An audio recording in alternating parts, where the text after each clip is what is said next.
presented by Ma Recording Studio, Madhubani.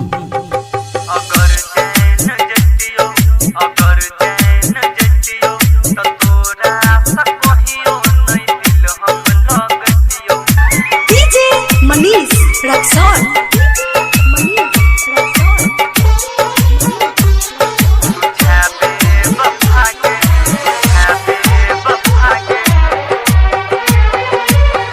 अगर जैन जतियो तू छाबे बफागे तो तोरा सा कहियो नहीं दिल हम लगतियो।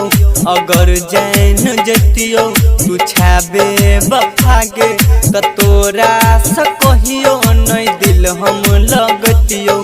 कोनो बात पगई नाराज हम भको तोरा छोड़ सो पहले हम छोड़ देतियो। अगर जैन जतियो तू छाबे बफागे तो तोरा सा कहियो ने दिल हम लगतियो। कोनो बात पगे नाराज हम भके तोरा छोड़े सो पहले हम छोड़ देतियो। अगर जैन जतियो तू छाबे बफागे तो तोरा सा कहियो ने दिल हम लगतियो।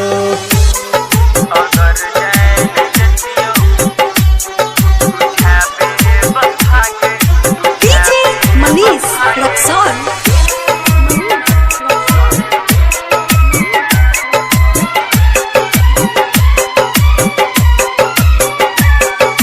बचपन सकेलियो तोरे इंतजार गे तू होते है जवान भेला सब सह बेकार गे।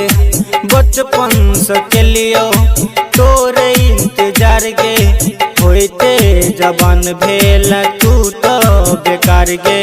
कोनो कमी सब छोड़ क गेला नाजुक दिल हमर तोड़ क गेला।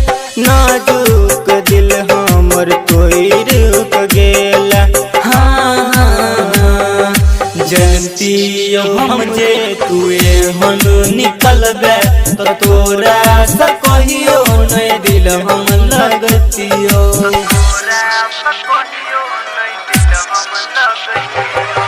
DJ Manish Raksol.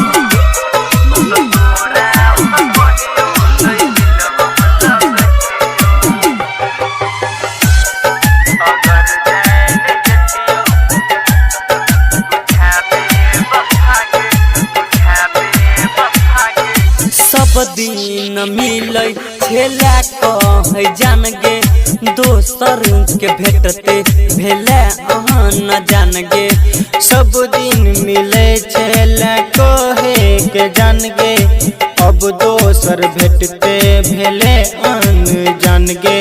राजू राही संग बिहकी राजा गे लैछा मजा छौरी दोसर लम जागे।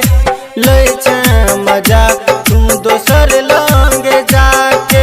हाँ जेना तू धोखा हमरा छौरी देला ओना हम तोहरा सा बदला चुकतियो।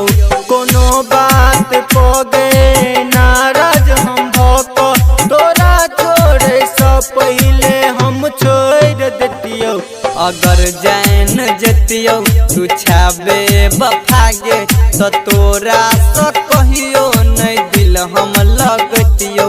अगर जैन जतियो तू छाबे बफागे तो तोरा सा कहियो नहीं दिल हम लगतियो। तो तोरा सा कहियो नहीं दिल हम लगतियो।